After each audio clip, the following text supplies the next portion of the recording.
In a relationship and in a marriage, it's all about communication. That's right. And today on the program, we're going to be discussing the topic, mystery of language. From our series, The Mysteries of Marriage. Stay with us. God wants you to unlock the mystery in marriage so that you can have the passion, the joy, the fun, the excitement, the vision for your marriage. I need her. She has what I don't have, and I have what she doesn't have. And together, if we can stay united and on the same page, I have seen there's nothing more powerful than a husband and wife walking in unity spiritually. Yes. What they can do is unlimited. It is the mystery of marriage. You've got to have a vision for your marriage, and that vision gets shared through communication. But the enemy is always trying to come between men and women and divide us through miscommunication. That's right, because we speak two languages. It is amazing that we perceive different meanings from different words and how we speak. It's amazing the difference in communication between a man and a woman. Yes, and women oftentimes, we want to share how we can get somewhere. We want to give insight that we see and ideas because we see in detail. And Right. oftentimes men take that as criticism. Well, men have an ego, and I had to learn that we're on the same team. Yes. And your details are my details. They become my details in communication. Yes. And I found through mistakes that you were right, and I needed the details. And so God had to correct me early in our marriage that she is your help, bud. You need to listen because I'm trying to get something to you. And so it is important that we receive both giftings and the communication. And I had to learn that I needed your leadership and your big picture logic of what was going on. And so together, we need each other. We need to be able to communicate so that we can have success. God put things in each of you as a husband and wife that are necessary to get to the destination. When we learn to honor and speak each other's language, God can do amazing things. Yes. Recently, we taught the mystery of language, and we want to share that with you now. We're talking about the mystery of languages because we want you to unlock the mystery of how to communicate in this time and in your marriage. Yes, There's some yes. things, though, that are pretty age-old. They don't change. But the enemy is so afraid that you're going to get a hold of how to communicate, how to work with your spouse and stay unified, because the power, and I don't think most couples experience this as often as God intended, but the power of when you unify one vision, one heart, one voice, and you work together for the kingdom of God together with a vision as a couple, man, there is no stopping what you can accomplish. But the enemy knows if he divides the house, he gets you divided, that a house divided won't stand. So he wants to get you in division, to get you to turn the finger at each other and to get into blame and shame and criticism, so that you're not instead engaging the kingdom and engaging what God intended you to have in the promises and provision and moving forward against Satan's kingdom. Let's be wise to his scheme. And we're going to uncover the mystery of languages Mystery today. of language. This is probably pretty familiar. Like, I went to a baseball game and came home and went to some guys and went to the baseball game, came home. Ladies, what did my wife ask me when I walked in the door?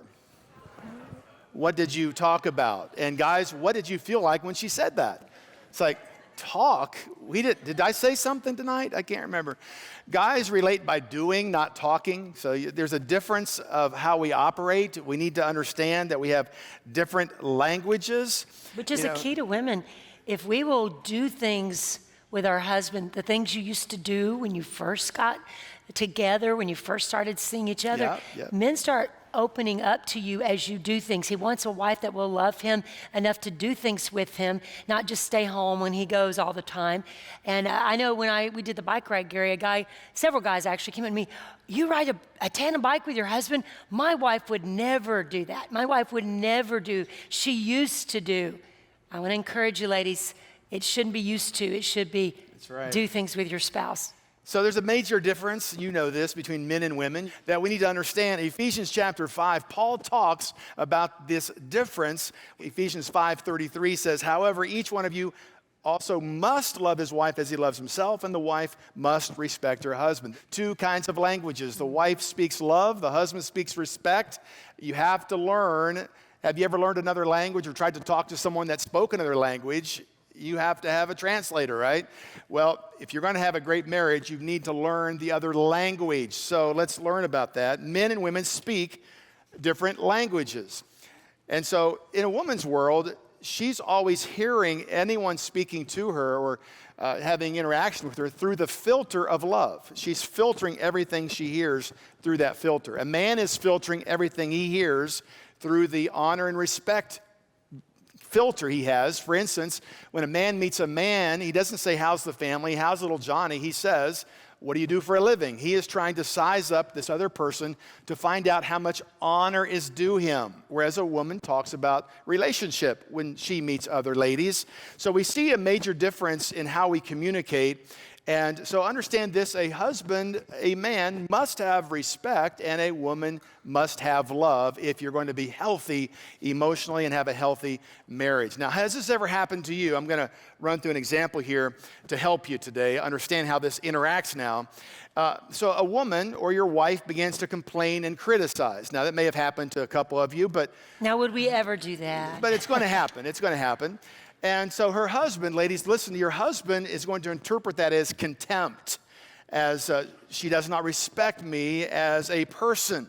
He will get up and walk away. Now, let me help you understand that, because we'll get back to here in a minute. But in a man's world, if you escalate conflict, the man has a choice. Either he's going to engage the conflict, which will escalate to fist fighting, or, it just escalates, or he will back out.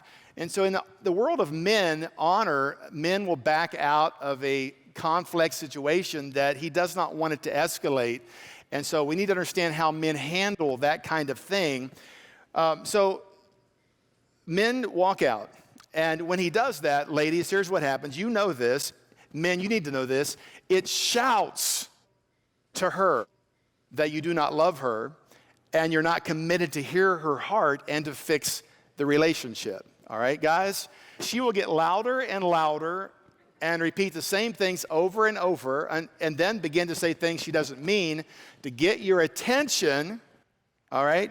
She is crying out for love. All right, so. And she wants to help. She wants to help. She thinks when she's talking, her heart is to bring answers. She's a fix-it person. She adapts, and she wants to, if she sees something wrong, she wants to, because she sees detail, she wants to help you to go somewhere. And sometimes, ladies, we cross the line. We start treating our husband like our children instead of treating like the man that we married that needs our respect. Yes. So men, make this note. When she is criticizing or complaining, she is wanting to fix something, all right? And so most ladies do not consider this a personal assault on you as a person. Now, one study found that women's heart rate stays slow and steady during this conflict. Men's heart rate, however, goes up rapidly, because they view it as conflict, whereas she does not. She is engaging the relationship to fix the relationship, all right? Now, women, the large majority of men feel that you are against them when this happens, and that they never can get it right, and that they can never be good enough. When husbands were asked, does your wife love you? They said, yes, but she doesn't like me. This is true. The majority of men felt that way. Most men would rather hear that I respect you than I love you. A study of 400 men were asked, if you were forced to choose one of the following, which would you choose to endure? To be left alone and unloved, or to feel inadequate and disrespected? 74% said they prefer to be unloved. Now, they also said they prefer to live with a wife who did not love them but respected them, rather than a wife who loved them but did not respect them. Wow. That's huge. A study of marriage relationships stated that in an argument, 81% of the men withdraw and feel disrespected. Men are made for honor. Let's understand men. Men are made for honor. They'll lay their life down on the battleground. They'll defend their family. They live in a world of honor, and this is the world they think and they live in. Studies show that 85% of men will get quiet during conflict, which a wife cannot understand, right, ladies? Because it interpreted says, I do not love you. Right, ladies? That's right. We want you to engage and talk to us. So to walk away says, you don't love me, but it's truly your way of not engaging a Well, fight. it's the wrong way in this relationship, Right, all right? I We need to agree. talk about that later. I A agree. shocking statement, ladies, is your marriage cannot survive on love alone. This is a shocking statement to some ladies. This is the truth. In fact, you don't find any greeting cards in the stores talking about respecting the husband, because women write the greeting cards, they buy the greeting cards, and they think that they're writing from their filter when they write the greeting cards, and so they miss it, all right? Most women think it is their love that won their man, but that is not true. Little boys show off for little girls, not for love, but for admiration. Little boys become big boys, same difference. Men, seriously, men, they want your admiration. All right? They want your admiration. Your admiration is what won your husband, not your love. Why do men not like marriage conferences? Because it's all about love, and they fail at that, and it's not about respect, and so men don't want to be drugged to a marriage conference to learn how bad they're doing.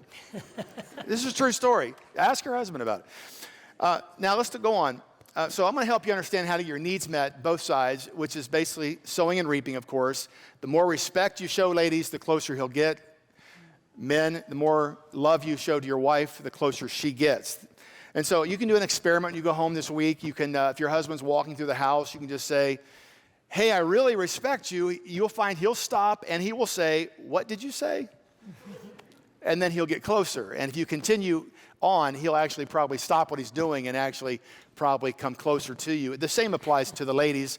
If you say, you know, how much you love her, and she'll stop. Drenda always does. If I say I love you, she'll say, what did you say? I know she can quote everything I said. She just wants to hear it again. Right, and I that's want him to great. go into detail. Tell me all the ways in which you love me, right? Shakespeare had it right. How do I love thee? Let me count the ways. She wants all the adjectives, the root word meaning everything.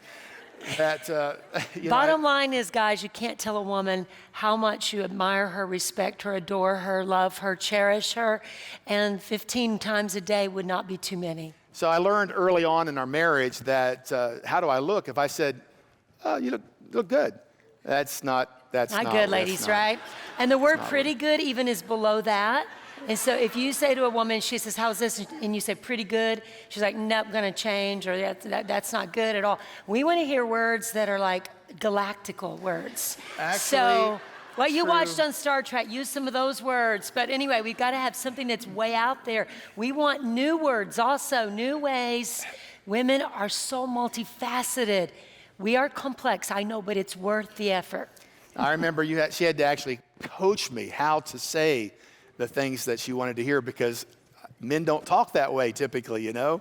If you see a man, and just, how's your day going? Oh, this is an amazing, just the smells and the sights. I mean, it's just, if a man starts talking like that, all these adjectives, it's just like men are a headline, So she had to teach me how to talk to her, all right? That's why we love poetry. One of the more romantic things Gary's done for me is he bought me this book, and it's full of sonnets and poems, and it was inlaid with gold and my name on it, and I love you, and he would read those to me. And I was like, this is amazing, wow. I kept saying, who told you to do this? But it was so good. And he was impressed. No one did. No, he just came up with it on his own. But he was impressed that it was all inlaid with gold. I was impressed with the gold inside of it. So we like to hear those words of love. And if you don't say those words any other time, guys, at least say them to your wife every day.